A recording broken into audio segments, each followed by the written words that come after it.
everybody, and welcome back to another episode of the Prince of Articulation. My name's Dave, and today we're looking at the Star Wars Black Series Elite Praetorian Guard. Now, these dudes were first seen in Star Wars Episode 8, The Last Jedi, and for the size, they're a little over 6 inches tall, which is very nice for an armored figure like this. Now, I am doing this review today because in my 2018 collection video for the Black Series line, now I was really hard on the Praetorian Guards, I will admit that. And I took your advice, I watched all these videos, and I have learned to bend the elbows. As you can see, they're almost a 90-degree. I can't get it any more than that on mine. Trust me, I tried. I was a little afraid to mess with it, and here's my reason. I'm a huge collector of NECA figures, Marvel Legends, and these guys. And the fact is, I've had a lot of figures break on me. So in my history, if it doesn't want to move, I don't mess with it. And I tried everything, boiling them, put them in the freezer, all that crap. I just didn't want to deal with it. So, when I watch these videos and talk to many of you, you're like, no, you just bend it, take your time. Here you go, here's the proof. And it works for all of them, believe it or not. And I am very happy with these. And it actually can bend side to side as well, so awesome on that. So, this video is just to rectify my mistake. And again, thank you for everybody who called me out on that, because now I'm educated, and this video is to educate others. Now, the Elite Praetorian Guard, or as this one is called, the 7th Guard, is very nice. We do have a lot to cover. We're going to look at the mold, the paint, articulation, accessories, compare it to some other figures I have, and then we'll be done. So let's get moving. Alright, so let's get this review started looking at the mold, and my god, a lot of nice details in here. Smooth areas, lots of lines. I do like the head a lot with this great detail and shape. And look at the back, all these nice little details. Now I wonder how it would look with a black wash, but like we saw in the film, this is exactly how they look. Now underneath, we have a nice detailed undershirt. Nice, we can see that underneath the head right here. And underneath the armor. Pretty sick. Now for the armor itself, lots of layers, very Japanese-like. I like that a lot. And the armor itself has a lot of lines, little recesses. It's pretty sick. Looking at the back, lots of layers. Pretty cool. Now for the midsection, we can see more lines here. I like that. Now for the arms themselves, we can see what looks to be little lines, and they're scattered throughout on different layers. Looking at the back, we can see more lines. Pretty cool. On this side, sick. And this one as well. Now for the hands, very glossy, and we can see all the armor and digits are there. So that's pretty good, and that's the same for both sides. Now for the skirt, it is soft goods, which a lot of people aren't a fan of, but this is alright. So let's lift that up to look at his legs. Pretty sick, look at all that great detail. Here we have Praetorian Guard butt and thighs, back of the knee. And I love this, how it's detailed on the hinge itself. And then we have the calves, which are very smooth. And then we have little details going down the boot. We have knee armor here. Pretty good.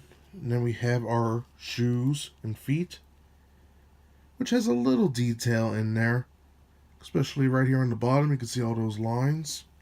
And then on the bottom, we have our pegs. So that basically does it for the mold. And I must say it's a nice addition to the Black Series. I know a lot of people give it a bad rap, but the look is amazing. So, now let's take a look at the paint. Alright, for the paint on the Praetorian Guard, he only has about 3 different colors. First up is a nice glossy red for all the armor. And it is very reflective. You can see all my lights bouncing off this thing. It's very nicely done. I like that a lot. And it's also glossy on his knee pads, boots. Pretty good. Now the second color is a matte red.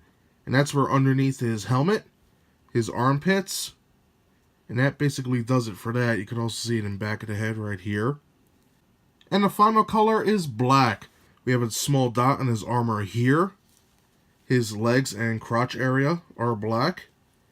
And then the bottom of his shoes are painted black as well. All in all, a nicely painted figure. Some people might think it's not much, but you know what? It's very accurate to the film. So now that we looked at the mold and paint, let's check out the articulation, the accessories, compare it, and then we'll be done. Alright, for the articulation, I'll try and do this quick. We have a ball jointed head, so it can spin all the way around. It can tilt a little bit. That's pretty sick. Underneath, we have a hinge, so the head can go that far down and about that far up. Now, these two shoulder panels right here are on ball joints in this little peg right here. And they can move a little bit to allow for articulation with the arms, which are on a ball hinge. And they can spin around. And they're pretty good. Now, the elbows, the meaning for this video. A lot of people say they're double jointed. I can't see any proof of that. When I look in here with a light, I just see one hinge. And then, if this is a double jointed elbow, it turns right in the center of them. So if somebody took this apart and knows the answer, write down in the comments below or link me to that video. But anywho, what I do is I put some pressure here, and I basically turn it. You gotta force it a little bit. And then we have a nice bend here with the hinge. And that is pretty sick. And it, like I mentioned, it does rotate, which is good. Now the hand can rotate. And then this one goes down a little bit and can bend up a tad. So that's nice. Now this hand is stiff as hell, but it can rotate around, just like the other one. However, this one, there we go, bends that far in and that far out. It's a little hindered with the armor. Now looking at the chest, it's on a ball joint, so it can go that far down, that far back, and it can also rotate all the way around, and it could even tilt, and I like that. A lot of nice articulation there. Now, if we roll up the skirt on this one, which is why I chose it, it does have a swivel right here at the waist, so you can rotate that all the way around if you really wanted to. And then we have hip joints right here, which can go about that far wide, that far back, and that far forward, which is awesome. You can get some nice kicking poses there. We have a thigh cut, and then double jointed knees, which work pretty damn good. Look at that. Nice. And then for the ankle, has a nice hinge which goes up and down. Mine's a little loose, as you can see. And then we have ankle pivot, which is nice. And that basically does it for the articulation. This guy is nicely loaded. The elbows may be a problem for some. I'm still afraid I'm going to break it. But once you get over that hurdle, it is a nicely done figure. For the Praetorian Guard's accessory, he comes with one vibro blade, and this thing is pretty sick. We have some nice details here. It's made out of molded red plastic with silver paint. Both sides are done nicely. We can see some great details on there. We have our blade, our little lightsaber section.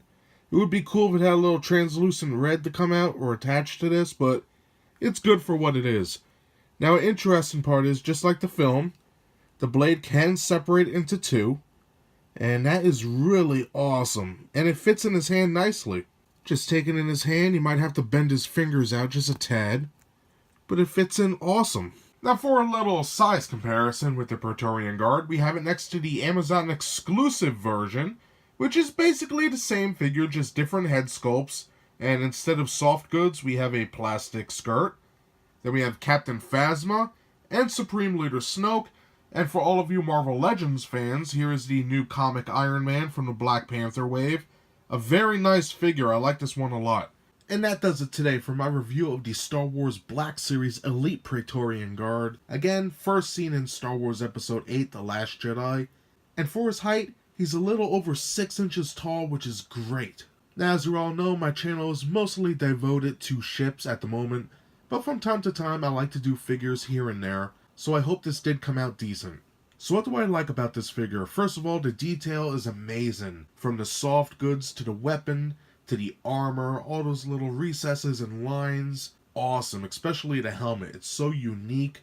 Lots of nice lines in here, and a lot of detail on the back of the figure as well. Now the paint is also good, and it may only have about 3 colors, but they're done perfectly. It matches the film almost exactly, and what catches my eye the most is this beautiful glossy armor. Such a great job with this. Now I have to add the accessories. Now at first you think, oh, it's just one vibroblade, but as we've seen, this separates into 2, which is exactly what happened in the movie, and I love that they did that. Now negatives, if I had to choose any, my particular figure here has very loose joints at the feet, which makes it very hard to stand. Other than that, it's the same you've been hearing from most people. The articulation is good, but when it comes to the elbows, it's a little iffy. A lot of people like myself are afraid to bend them, but they do it. Trust me, look, I got it here. Just takes a little finesse and you could do it. Now, if you're looking to buy this figure, this particular one comes in the 4-pack, the Guardians of Evil, which runs about $80, and you could only get that from GameStop, Barnes & Noble, or I believe ThinkGeek. So as always, you could check the internet, see if you could find it cheaper. It is a nice package. So I recommend this for anybody who's a fan of the Black Series 6-inch line, the First Order, and also if you're a fan of armored troopers, stormtroopers, Imperial Guards. The Praetorian Guards may be a little too unique, but that works in their advantage. I think they stand out in a collection, and they're just nicely done.